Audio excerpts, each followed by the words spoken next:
Okay dear students, हम NCERT class 12 mathematics में है। थ्री डायमेंशनल ज्योमेट्री में पिछले क्लास में हम 11.1 एक्सरसाइज खत्म किया। 11.2 एक्सरसाइज में एक क्वेश्चन करते जाएंगे। जो हमको अभी तक जो नॉलेज है उसी से कुछ क्वेश्चंस कर सकते हैं। कहाँ फार्मूला का जरूरत है वहां मैं फार्मूला बोल दूंगा, तब तक हम करते जाएंगे। ठीक है, चलो जिस क्लास में 3 क्वेश्चंस करेंगे नेक्स्ट क्लास में और 3 क्वेश्चंस करने के लिए कोशिश करेंगे। Exercise 11.2 question number 1, show that the 3 lines with the direction cosines। देखिए लाइन नहीं दिया लेकिन लाइन का डायरेक्शन कोसाइंस दिया। 3 लाइंस बोल रहा, 3 लाइंस सेमी कॉलन से सेपरेट किया है। मतलब ये पूरा 3 का सेट एक लाइन का है, ये पूरा 3 का सेट एक लाइन का है, ये तीसरा लाइन का है। First line, second line, third line, so and so direction cosines are mutually perpendicular. ये देखिए पूरा म्यूचुअली परपेंडिकुलर बोल के दिखाने के लिए क्या करना पड़ता है, हम 3 लाइन है। देखिए 3 लाइन है, यही तो है 3 लाइन है ना। यहाँ एक्स वाई जेड बोल के नहीं है, 3 लाइन है। देखिए ये L1 है, ये L2 है, ये L3 है। तीनों लाइन म्यूचुअली परपेंडिकुलर, मतलब ये L1 टू L2 भी म्यूचुअली परपेंडिकुलर 90 डिग्री आना चाहिए, L2 टू L3 90 डिग्री आना चाहिए, L3 टू L1 भी 90 डिग्री आना चाहिए, तभी म्यूचुअली परपेंडिकुलर बोलते हैं।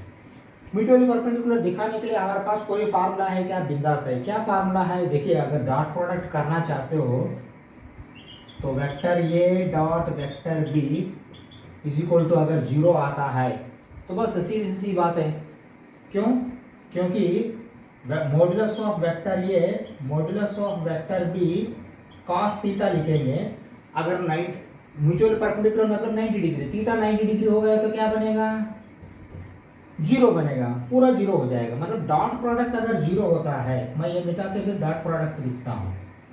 डॉट प्रोडक्ट 0 होता है तो ऑटोमेटिकली आपका एक एक, देखिए यहाँ A टू B भी 0 होना चाहिए। देखिए मैं क्या बोलना चाहता हूँ, और B टू C भी 0 होना चाहिए, और C टू A भी 0 होना चाहिए। क्योंकि देखिए तीनों लाइन वेक्टर आपने A B C ले लीजिए। ओके हाँ, ऐसा सोचना पड़ेगा हमें। ठीक है चलो, लेकिन ये वेक्टर बनाने के लिए क्या आप वेक्टर बना सकते हैं क्या? वहां वेक्टर बना सकते हैं, वेक्टर बना सकते हैं। क्यों? देखिए वेक्टर के लिए आपको डायरेक्शन रेशियो चाहिए। देखिए मैं क्या बोलना चाहता हूँ, let vector a is equal to A1i plus A2j plus A3k, है ना। ये के लिए पूरा ए में लगा दो। वेक्टर बी के लिए B1i plus B2j plus B3k, ये पूरा B में ले लो। वेक्टर सी के लिए C1i plus C2j plus C3k, ऐसा ले लो। मतलब आपका पास वेक्टर्स बन गया है। ओके हाँ, लेकिन A1 A2 A3 क्या है? डायरेक्शन रेशियो से। देखिए drs is equal to A1 A2 A3 V1 V2 V3 C1 C2 C3। लेकिन आपके पास drs दिया है क्या? एक बार देखिए, नहीं दिया। डायरेक्शन कोसाइंस दिया, तो डायरेक्शन कोसाइंस देखिए dr दिया तो dc बना सकते हो, dc दिया तो dr बना सकते हैं क्या? बना सकते हैं। थोड़ा आप दिमाग लगाना पड़ता। देखिए मैं क्या बोलना चाहता हूँ, हमको मालूम है drs नॉर्मल वे में मैं बोलना चाहता हूँ। dr अगर a comma b comma c होता है dr, तो dc क्या होता है? dc होता है l कामा m कामा n होता है। और बात क्या है? दूसरा formula l is equal to cos alpha है, m is equal to cos beta है, n is equal to cos gamma है। ओके हाँ, लेकिन यहाँ पूरा मिलके क्या बन गया आपको? देखिए 90 डिग्री हाई बोल के आप प्रूव करना, आप पहले ही आप नहीं बोल सकते हैं कि ये 90 डिग्री पहले नहीं ले सकते हो, इसलिए ये इक्वल टू थीटा वो अभी यहाँ नहीं चलेगा। ओके तो क्या करेंगे हम, थोड़ा देखिए हम क्या करने वाला है। देखिए और एक फार्मूला हमको मालूम है। क्या फार्मूला है वो? देखिए L square plus M square plus M square is equal to 1, ये एक फार्मूला है। दूसरा बात क्या है?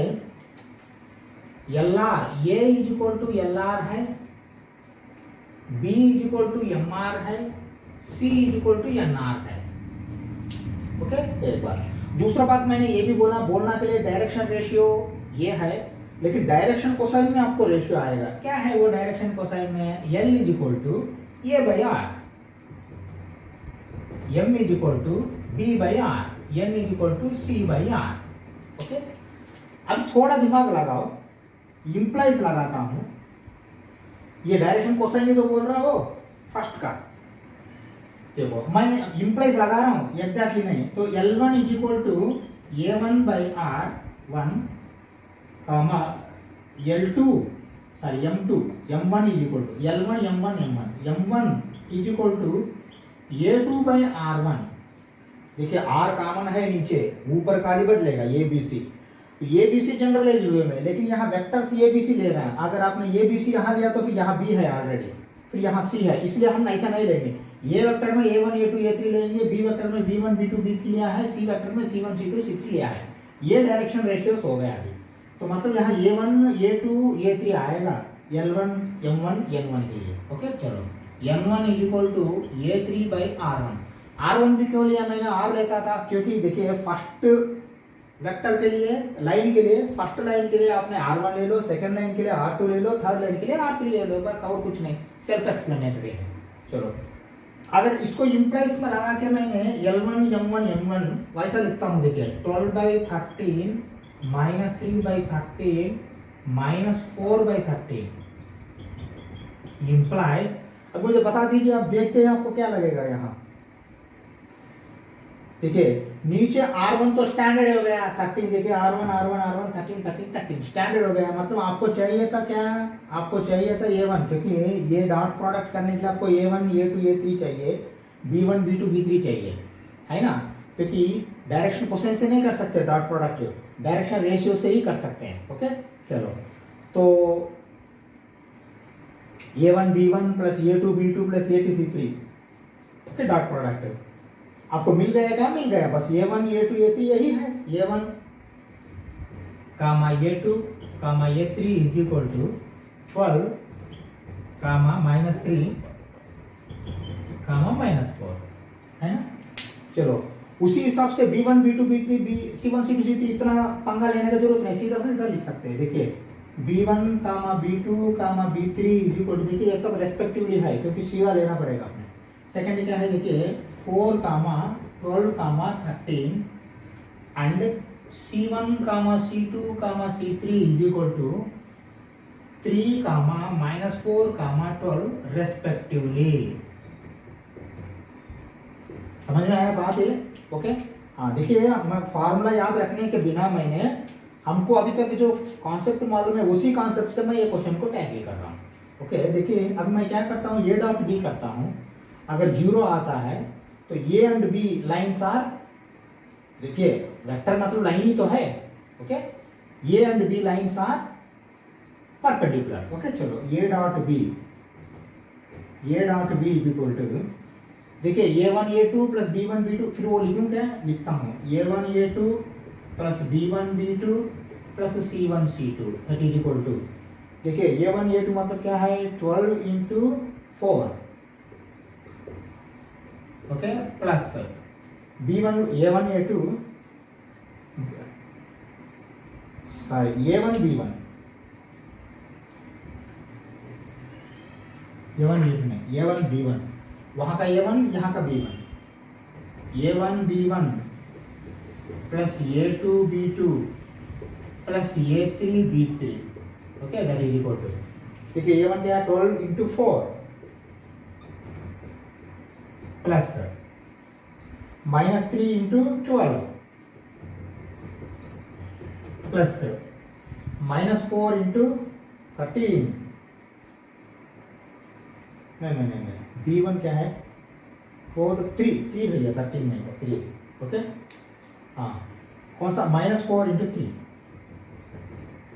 ओके, हाँ चलो क्या आएगा वैल्यू? देखिए 12 4 48 है, माइनस 36 है, माइनस 12 है, that is equal to 48 minus 48 that is equal to 0। Dot product 0 हो गया तो क्या है? वो दोनों वेक्टर से परपेंडिकुलर है। यहाँ वेक्टर्स मतलब क्या होता है? लाइन है, वेक्टर ही लाइन है। ओके, ये लाइन है, ये लाइन वेक्टर, ये लाइन वेक्टर ये भी लाइन वेक्टर है, therefore a and b are perpendicular. Okay, a and b are perpendicular. यहां तक हमने किया।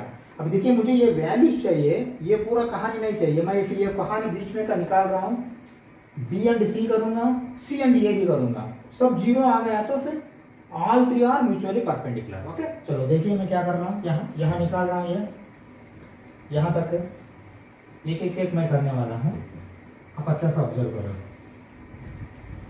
ओके, क्वेश्चन आपका सामने है,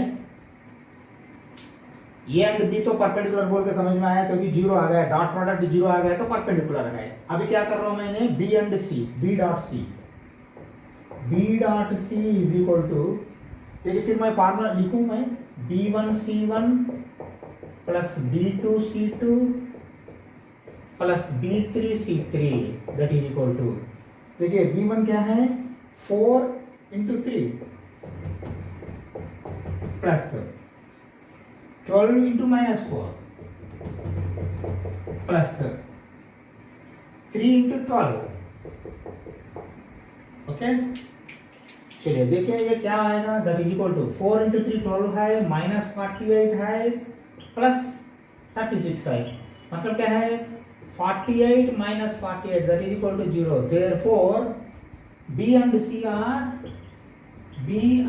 are mutually perpendicular। Okay, mutually perpendicular. Okay, ये अभी ये बी हो गया, बी सी हो गया, c dot a is equal to, okay, अब ये फार्मूला मैं नहीं लिखता हूं, डायरेक्ट डाल देता हूं। Okay, C1 into a 3 into 12 plus -4 into -3 plus 12 into -4 that is equal to 36 है, प्लस 12 है, -48 है, 48 - 48 that is equal to 0। Therefore क्या लिखेंगे, C and A are mutually perpendicular. ये तीनों लिखने के बाद फाइनली लिखिए as above A, B, C are mutually perpendicular. Okay, इससे ये क्वेश्चन खत्म हो जाएगा। नेक्स्ट हम सेकंड क्वेश्चन में चलते हैं। ओके, सेकंड क्वेश्चन एक बार देखिए, show that the line through the points 1 -1 2 3 4 -2 is perpendicular to the line through the points 0 3 2 3 5 6। देखिए ये क्वेश्चन भी, ये एक्चुअली बोलने के लिए 3 डायमेंशनल ज्योमेट्री में हम चैप्टर में है, लेकिन सब हम वेक्टर जैसा कर सकते हैं, अनलेस वो अगर क्वेश्चन पूछता है तो इन कार्टेशियन फॉर्म बोल के। ओके, चलो देखिए मैं ये डायग्राम डालता हूं, थोड़ा सा ऑब्जर्व करो। दो पॉइंट्स है ए कामा बी। ओके, ये थ्रू पॉइंट्स एक वेक्टर जा रहा है, line passing through the points a and b, सोचो ये दोनों। दूसरा बात क्या बोल रहा, और एक लाइन है थ्रू दिस पॉइंट्स, लेकिन ये दोनों परपेंडिकुलर है बोल के प्रूव करना। परपेंडिकुलर है बोला तो मैं ऐसा लिखता हूं, और एक लाइन, तो ये क्या है, ये दोनों 90 डिग्री है, ये तो सिंबल है राइट एंगल का। ओके, और ये लाइन क्या है, ये लाइन ये भी हो गया है ना, मैं अभी CD लेता हूं इसको। ओके, समझ में आया, मतलब ये भी से एक वेक्टर बनेगा, CD से एक वेक्टर बनेगा, बस। अगर दो वेक्टर बन गया तो परपेंडिकुलरिटी प्रूव करने के लिए फिर सेम ये भी वेक्टर को आपने ये भी वेक्टर ये भी dot CD is equal to 0 आता है, डॉट प्रोडक्ट, बस दोनों परपेंडिकुलर है बोल के प्रूव कर सकते हैं, सीधी सी बात है। मैं जनरल कॉन्सेप्ट से ही कर रहा हूं ये। ओके, अभी तक हमको जो मालूम है उसी कॉन्सेप्ट से हम ये क्वेश्चन कर सकते हैं, इसके लिए भी फार्मूला आप कोई सीखने का जरूरत नहीं। Okay, let A 1 -1 2 B 3 4 -2 C 0 3 2 D 3 5 6। Okay, हाँ अभी क्या है नेक्स्ट, वेक्टर AB वेक्टर ए बी, वेक्टर लिखो ना तो सीधा सीधा ए बी का ऊपर अगर सिंबल डाल दे तो ये वेक्टर बनेगा। दैट इज इक्वल टू क्या होगा ये 3 minus 1 2i 4 minus of minus 1 plus 5j minus 2 minus 4k, यही तो है वेक्टर। समझ में आया? हाँ, ये भी मतलब बी माइनस ए करना है, बी सी मतलब सी माइनस बी करना है वेक्टर के लिए। ओके चलो, ये भी वेक्टर मतलब क्या होता है 3 माइनस 1 2 है, 4 माइनस ऑफ माइनस 1 प्लस 5 है, माइनस 2 माइनस 4 है। ओके, ये हो गया बात वेक्टर ए बी का। फिर वेक्टर सी डी भी ले लो। अब वेक्टर भी लिख सकते हो, डायरेक्ट ऐसा डाल दे तो भी ये वेक्टर ही बनेगा। वेक्टर ही लाइन है यहाँ। Okay, C D D minus C, बस सीधी बात है। 3 माइनस 0 क्या है 3i है, 5 माइनस 3 क्या है प्लस 2j है, 6 माइनस 2 क्या है प्लस 4k है ना? ओके, अभी मैं क्या करता हूं, परपेंडिकुलर है बोल तो प्रूव कर रहा है ना, डॉट प्रोडक्ट ले लो, ये भी dot c D is equal to, बस अगर ये 0 आता है तो ऑटोमेटिकली परपेंडिकुलर है। Okay, 2 into 3 plus 5 into 2 plus minus 4 into 4 that is equal to. Okay, हाँ देखिए, ये तो 6i प्लस ये 10 है, ये माइनस 16 है, that is equal to plus 16 minus 16 that is equal to 0। Okay, because dot product is 0, cos theta is 90 degree, 90 degree means mutually perpendicular, मतलब A B line C D line दोनों perpendicular है बोल के prove कर सकते हैं। Okay, ऐसा लिख के ये क्वेश्चन क्लोज कर दीजिए। नेक्स्ट थर्ड क्वेश्चन में चलते हैं। ओके, क्वेश्चन नंबर 3 एक बार देखिए। Show that the line through the points a B is parallel to the line through the points c d. Okay, parallel बोल के बोल रहा। पिछले क्वेश्चन ये क्वेश्चन में थोड़ा ऑब्जर्व किया तो पिछले क्वेश्चन कैसा था, ये भी था और ऐसा आया था CD। अभी CD ऐसा नहीं आएगा, CD ऐसा आएगा। क्यों? पैरेलल है, वो परपेंडिकुलर था क्वेश्चन 2 में, क्वेश्चन 3 में ये पैरेलल बोल के बोल रहा। देखिए, मुझे ये बता दो, ये vector A to B C to D, parallel और कोलिनियरिटी में क्या डिफरेंस है? थोड़ा नॉलेज के लिए मैं पूछ रहा हूं, डिस्कस करेंगे। पैरेलल कोलिनियर, देखिए कोलिनियर मतलब ये है, ये एक ही लाइन में देखिए ए और बी, ये लाइन में ऐसा भी हो सकता है सी और डी, एक ही लाइन में, दूसरा लाइन में हो सकता है लेकिन पैरेलल हो सकता है, यही डायरेक्शन में भी हो सकता है और दूसरा डायरेक्शन में भी हो सकता है। समझा? ये चारों के चारों लाइंस कोलिनियर है और पैरेलल भी है। क्या? हाँ, वेक्टर के लिए कोलिनियर,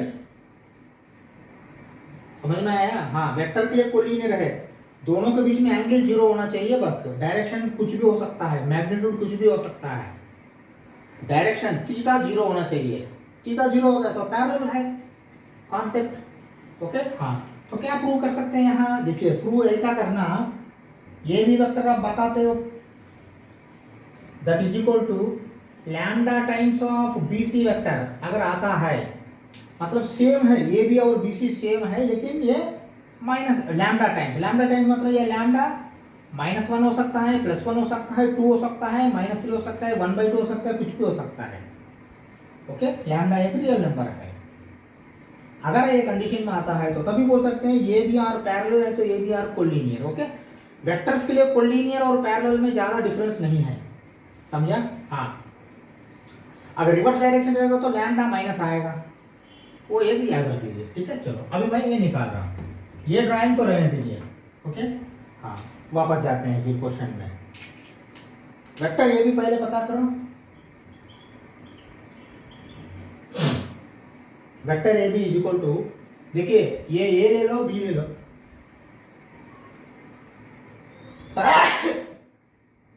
सॉरी, फिर ये मैं लिखने की जरूरत नहीं है ना, मैं इधर ही लिख देता हूं एक ही बार में। ये ए है, ये बी है, ये सी है, ये डी है, लेट बोल के आप वो चारों ले लीजिए।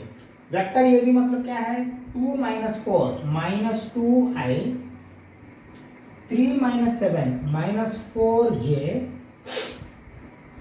4 माइनस 8 माइनस 4k।